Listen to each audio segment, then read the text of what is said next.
चिकित्सा न पाई जिलापाल द्वारस्थ हेले कुनी गोमाता गोमाता न्याय देबारे विफल जिला प्रशासन समाजसेवी चिन्मय दास सहायतार सफल है ऑपरेशन।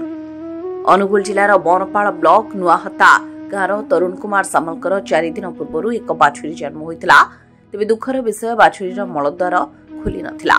बनपाल चिकित्सालय को नहीं से कहले जिला कार्यालय को नहीं जातु।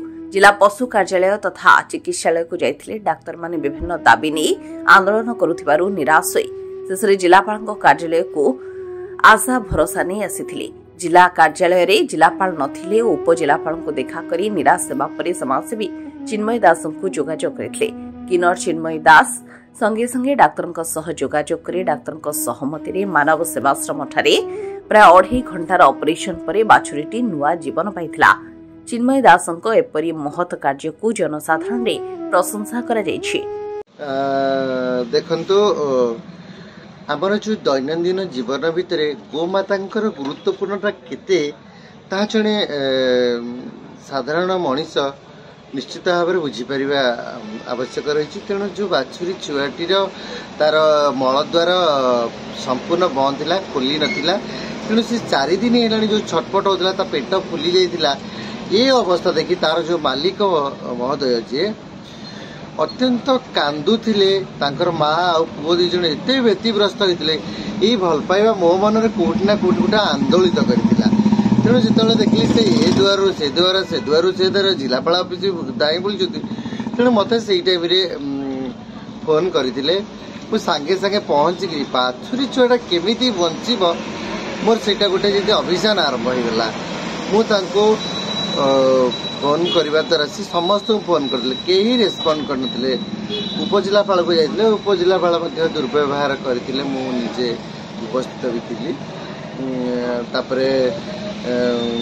जो माने अन्य उपाय किसी न पाई अत्यंत कांदीवाई लगिला मु कौन कले आमर भेटनारी सार जन को फोन कली नाम गोपन रखुची मु फोन करने द्वारा से संगे संगे रेस्क्यू जमी करती से बहुत स्पीडी रिकवरी अनुजाई से कहले जे आम ये करूनी आम करूँ बाहर। तेणु मो मानव सेवाश्रम सेटा आम कलु ऑपरेशन 2.5 घंटा मिनिमम लगिला।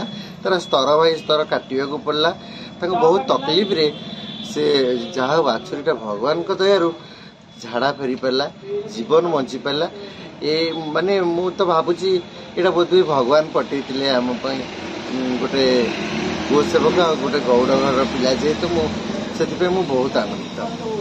कौन सा आम घर हूँ नुआहता बनपाल ब्लॉक चिन्मय दास मैडम आज आम बाछुरी नुआ जन्म पाई कारण जब अनुगुल हेड मेडिकल को भी नहीं से माने भी मना कर फेरदेले। कलेक्टर ऑफिस गलु से माने भी गाड़ी करी फेरइले कि आमे कौन कौन बंचे देबू मैंने जहाँ चिन्मय मैडम थी आज मो बाछुरी आमर नुआ जन्म पाई।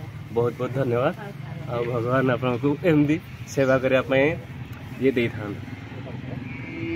विद्युलता सामल मो घर नुआहता बरपाड़ ब्लॉक मो घर आम गोटे बाछुरी जन्म हो 4 दिन है तार मलद्वार ना बाछुरी बहुत कष्ट पाऊँगी से जो बरपाड़ मेडिकल को फोन कलु डाक्तर कहले क्षीर खावाई दियो 4 दिन हो जाऊ घरे जाए ऑपरेशन करदे निर्मल डाक्तर तापर 4 दिन अपेक्षा कलु आसिले ना। काली राति पुणी फोन कलु संध्यारे सी कहले जे काली सकाळु तो मेडिकल धरिकी आस आम बाछुरी की धरिकी मेडिकल आसिलु। मेडिकल आसला पर डाक्तर माने मना कले कहले अनुगुल तुम नहीं जाओ। अनुगुल आसला पर अनुगुल डाक्तर ना कलेक्टर भी गाड़ी कले बाछुरी की ऑपरेशन कले ना।